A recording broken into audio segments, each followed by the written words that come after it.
শুধু ইসলাম চার দেওয়ালের মধ্যে রাখতে বলে নাই, আল্লাহ তাআলা গোটা ইউনিভার্স, পুরো দুনিয়া, পুরো ওয়ার্ল্ডের মানুষদেরকে ইসলাম জানানোর কথা বলছেন।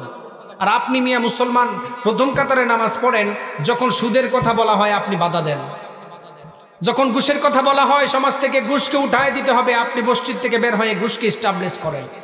অথচ মসজিদের মধ্যে ইসলাম মানেন, মসজিদের বাহিরে ইসলাম মানেন না। এর মাধ্যমে বোঝা যায় মুনাফিকি ছাড়া আর কিছু না, ঠিক কিনা? এই কোরআন সারা পৃথিবীর অন্যান্য ধর্ম বইয়ের চাইতে তাফসীরে ইলমির আলোকে সবচাইতে দামি হওয়ার অন্যতম কারণ হচ্ছে এই কোরআনের মধ্যে কোনো ভুল নাই। সুবহানাল্লাহ পড়েন। আমি খুব সংক্ষেপে আলোচনা শেষ করে দিচ্ছি, অনেক রাত, আমাকে অনেক দূর যেতে হবে, 12:31 বাজে। আল্লাহ তাআলা দুনিয়াতে যা কিছু ঘটছে কোরআনের মধ্যে আল্লাহ তুলে ধরছেন আগের ইতিহাস।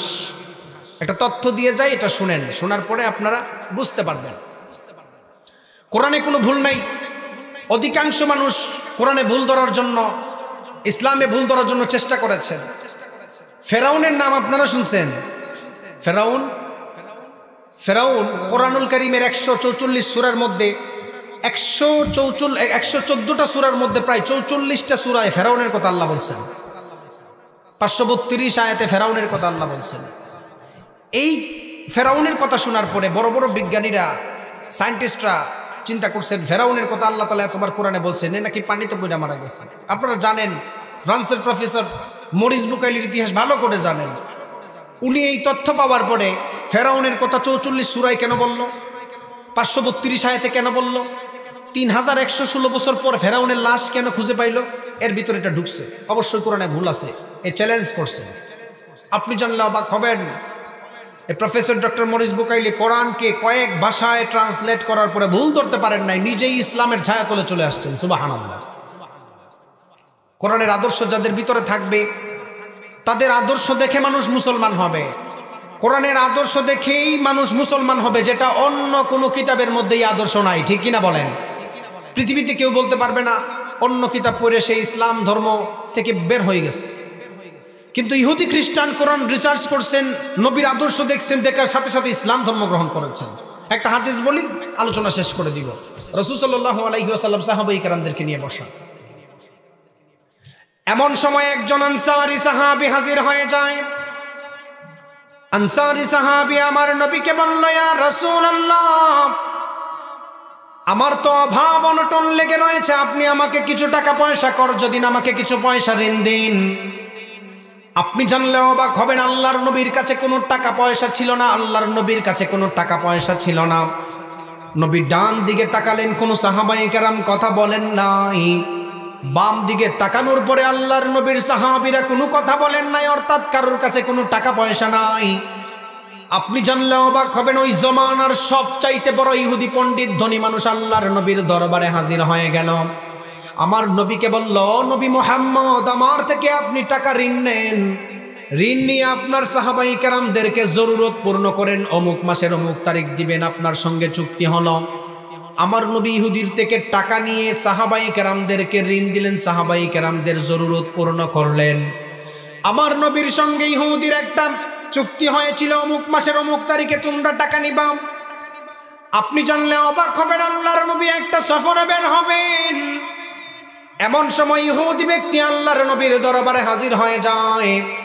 আমার নবীকে বলল, নবী মুহাম্মদ, এই মুহূর্তে আপনি আমাকে টাকা দিতে হবে, যদি টাকা না দিতে পারেন আপনি সফর করতে পারবেন না। আমার নবী বলল, ইহুদি, তোমার সঙ্গে না আমার চুক্তি হয়েছিল অমুক মাসের অমুক তারিখ টাকা নিবা, চুক্তির আগেই চলে আসছো, আমার কাছে কোনো টাকা নাই, এই মুহূর্তে টাকা দিতে পারবো না।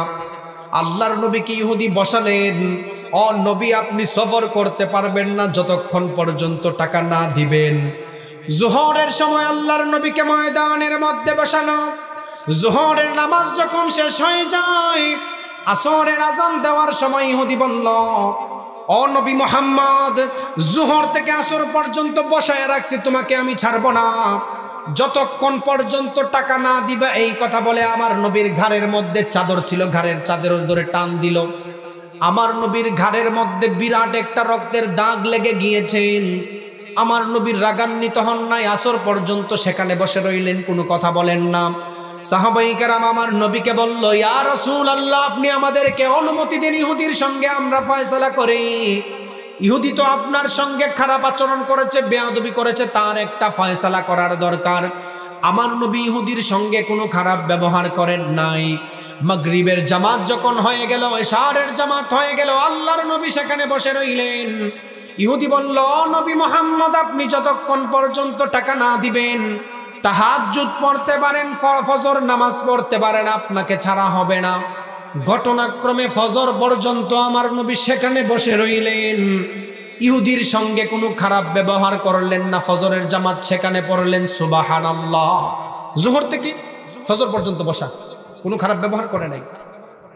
কিন্তু ফজরের জামাত শেষ হওয়ার পর ইহুদি এসে বলতেছেন, শুনেন, আমি তৌরাতের বিরাট একজন পণ্ডিত, আমি তৌরাতে স্টাডি করার সময় শেষ নবীর বৈশিষ্ট্য দেখেছি যে শেষ নবী বৈশিষ্ট্য এমন হাই কোয়ালিটির বৈশিষ্ট্য হবে, ওনাকে যদি কেউ কষ্ট দেয় উনি রাগান্বিত হন না। সুবহানাল্লাহ বলেন। ইহুদি সাহাবায়ে কেরামদেরকে সামনে রেখে ঘোষণা দিয়েছেন, আপনার ভিতরে আমি সেই আলামত পাইছি, এর মানে আপনি শেষ নবী মুহাম্মদুর রাসূলুল্লাহ সাল্লাল্লাহু আলাইহি ওয়াসাল্লাম, এখনই আমি ইসলামের ছায়া তলে চলে আসলাম। সুবহানাল্লাহ।